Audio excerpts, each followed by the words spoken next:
Hello, dear students. I hope you all are doing well.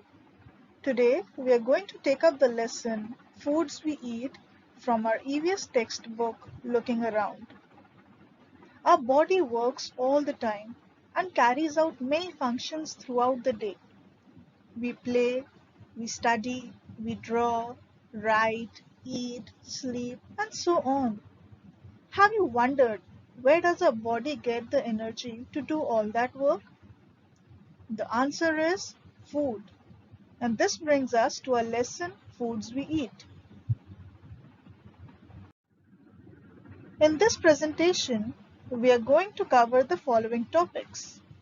We'll talk about the importance of food, then we'll discuss the types of food and balanced diet, and we'll conclude with the story of Whipple's family.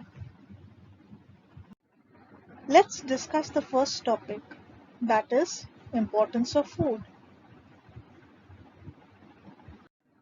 As I just mentioned, food gives our body the energy to carry out different functions throughout the day.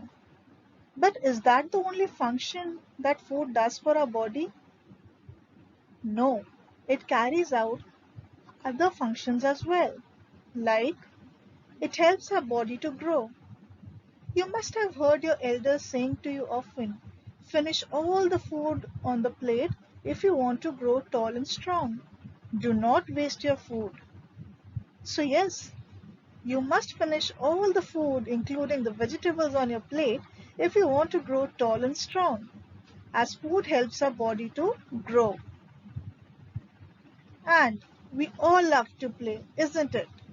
We like to play, we like to jump from one place to another, run, play catch ball with our friends.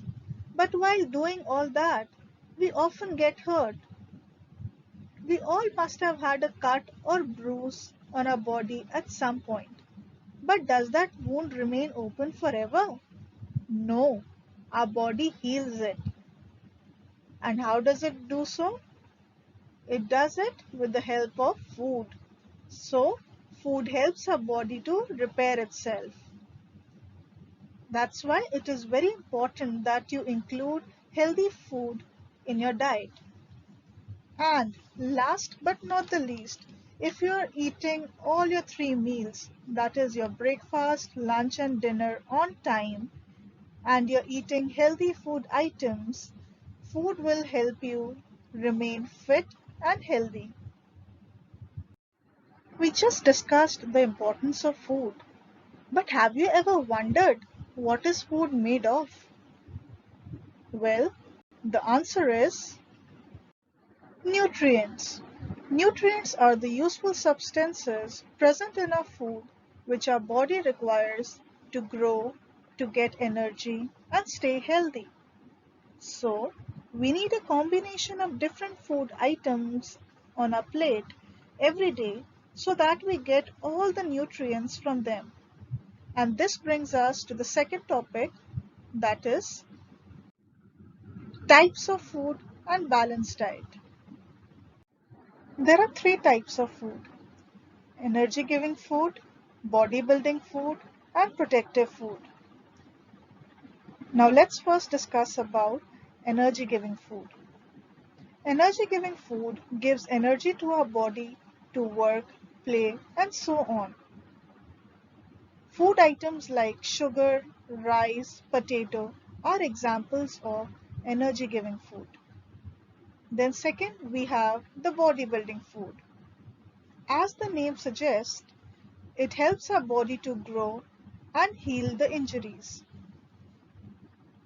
Food items like milk, egg, pulses are examples of bodybuilding food. And then we have the protective food. Protective food protects us from falling sick. Fruits and vegetables like lemon, tomato, apple, etc. are examples of protective food. And a diet that contains all the nutrients in the correct amount, along with water and roughage needed for the proper functioning of the body, is called a balanced diet. Now let's move to the last part of the presentation, that is The story of Vipul's family. The story Vipul's family is given on page number 40 of your EVS textbook. You may refer to your book as I read the story for you. In Vipul's family, there are some members who do not eat what Vipul eats. Do you think these people do not eat or cannot eat what Vipul eats? Let us read about Vipul's family. While returning home from school, Vipul bought a bhutta, a corn cob, and asked his mother, "Where is Chutki? I want to see her." His mother replied, "Chutki is in the room upstairs." Vipul caught his grandmother's hand and said, "You also come upstairs with me." His mother stopped him. "I have soaked Ba's chapati in dal.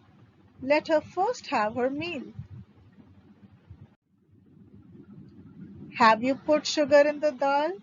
After coming to Nagpur, you have forgotten our own way of making food," said Dadi to Vipul's mother. "I have tasted the dal. It has been prepared well," replied Vipul's mother. Vipul picked up his grandmother's plate and ran upstairs. He asked her to follow him quickly. "When I was your age, I could run up a hill in the same time," said Dadi. Vipul gave the bhutta he was eating to his mommy, washed his hands, and lifted little Chutki. Suddenly Chutki started crying. "She is hungry," said mommy. She sat down to feed Chutki. Now, dear students, there are 5 characters in this story: Vipul, Vipul's Dadi, Vipul's mother, Vipul's sister Chutki, and Vipul's mommy, his aunt. Do you think they all belong to the same age group? No, they don't. They all belong to different age groups. As Chutki is a baby, Vipul's Dadi is old, and Vipul, Vipul's mother, and mommy are young. As they all belong to different age groups, their food choices and needs will be completely different from each other. As young people, Vipul, his mother, and aunt could possibly eat all types and kinds of food and require more nutrients as they are more active and do more physical work like walking, running, household chores, etc. Vipul's Dadi is old, so she'll not be able to carry out so many activities like them and may also not be able to eat or chew some hard or solid food items because she doesn't have strong teeth. That's why in one of the lines you'll read how Vipul's mother soaked the chapati in the dal, and she did that to make the chapati soft so that Vipul's grandmother could eat it easily. Now Vipul's sister Chutki is a baby. Do you think she can eat rice chapati like us? No, because she doesn't have teeth, so she cannot chew anything and can only have her mother's milk. So students, the story of Vipul's family helps us to understand that different age groups eat different food as their bodies have different food needs. And with this, we conclude our presentation. Thank you.